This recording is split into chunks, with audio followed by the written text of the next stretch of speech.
Le ministre malien des Affaires étrangères, Abdoulaye Diop, a déclaré que le différend avec la France est d'ordre politique, que le Mali n'a pas voulu, réaffirmant que son pays n'a pas fermé la porte au dialogue et qu'il n'était pas hostile à la France, à laquelle il a demandé de respecter la souveraineté malienne.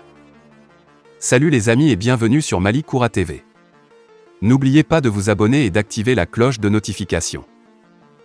Dans un entretien accordé à une agence de presse russe, le ministre malien a réaffirmé que le Mali ne fermait pas la porte au dialogue et qu'il n'a jamais attaqué la France. À chaque fois, a ajouté le ministre malien, nous avons été contraints de réagir à des actes qui nous ont été imposés et que nous avons considérés injurieux, violant notre souveraineté, et il fallait donc que nous prenions nos responsabilités et prendre ces décisions. Le ministre malien a poursuivi, notre objectif essentiel est de réaffirmer nos choix politiques, de refuser qu'on nous dicte le choix de nos partenaires ou qu'on nous impose les choix de souveraineté ou de sécurité au Mali, car ces décisions concernent les Maliens qui ont décidé de prendre leur destin en main. Interrogé sur les manifestations qui sont sorties pour soutenir le Mali et condamner la France, Abdoulaye Diop a déclaré qu'il était normal que cette position ait un écho favorable dans bon nombre de pays africains où la jeunesse fait face au même défi, celui de se réaffirmer, d'être respectée, considérée et à même de maîtriser ses ressources naturelles. Il est important, a conclu le ministre malien, que nos partenaires, les Français et les autres, que la colère et la déception grandissent dans les rues et dans les rangs de la jeunesse africaine.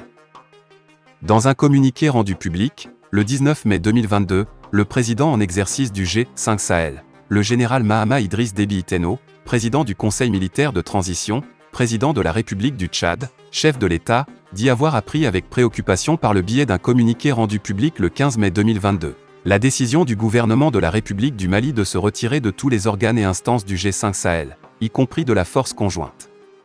Le président en exercice du G5 Sahel, tout en prenant en compte les raisons avancées pour justifier cette décision lourde de conséquences pour l'ensemble du G5 Sahel, note avec regret sa prise sans consultation préalable.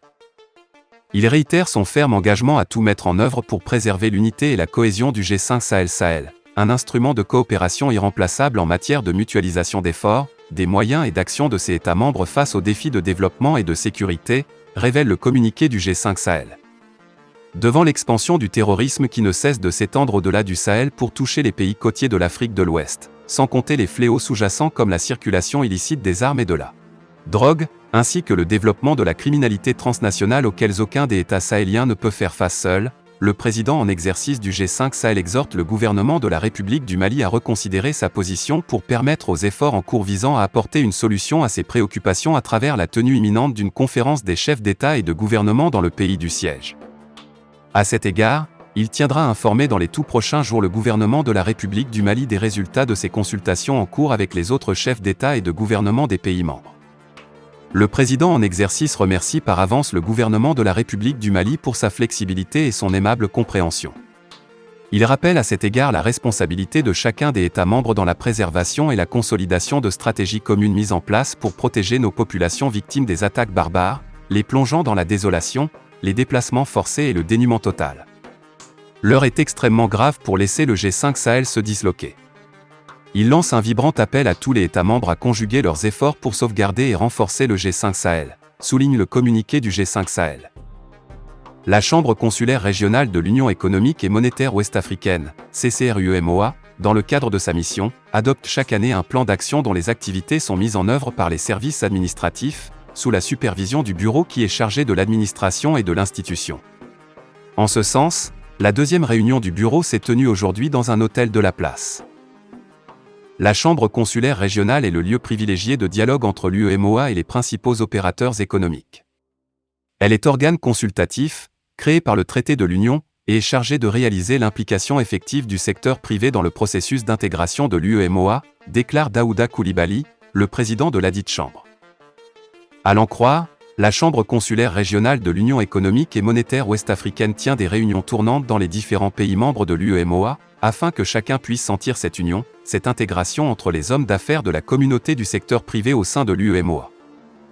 Pour qu'ils participent à la réflexion sur le processus d'intégration et la mise en œuvre des réformes arrêtées par les organes compétents de l'Union, la promotion des échanges commerciaux et des investissements dans l'Union, l'appui technique aux chambres consulaires nationales et à leurs autres membres. Prenant part à la rencontre, Moussa Souané, président de la Chambre de commerce de Sédiou, secrétaire de l'Union des chambres de commerce, d'industrie et d'agriculture du Sénégal, affirme que c'est une réunion très importante pour le secteur privé parce qu'elle permet, d'abord,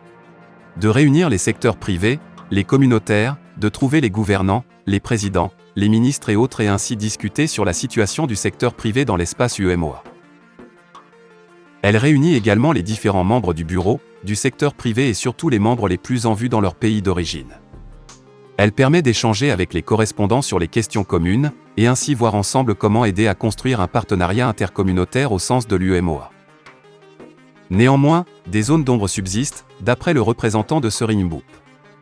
Nous avons des défis comme la libre circulation des biens et des personnes qui restent encore une revendication que les secteurs privés veulent que ça soit une réalité. C'est pourquoi à chaque réunion avec les pays concernés, nous faisons tout pour rencontrer les autorités du pays pour leur parler de cette situation. Pour rappel, à son initiative et à celle de la Commission, la Chambre consulaire régionale de l'UEMOA donne des avis sur toute question relative à la réalisation des objectifs de l'Union, relative aux législations commerciales, fiscales, douanières et sociales, les négociations commerciales auxquelles participe l'Union, la création et le fonctionnement de bourses de valeurs ou de commerce, d'observatoires économiques, la politique économique et monétaire. Fin de la vidéo, merci pour votre attention.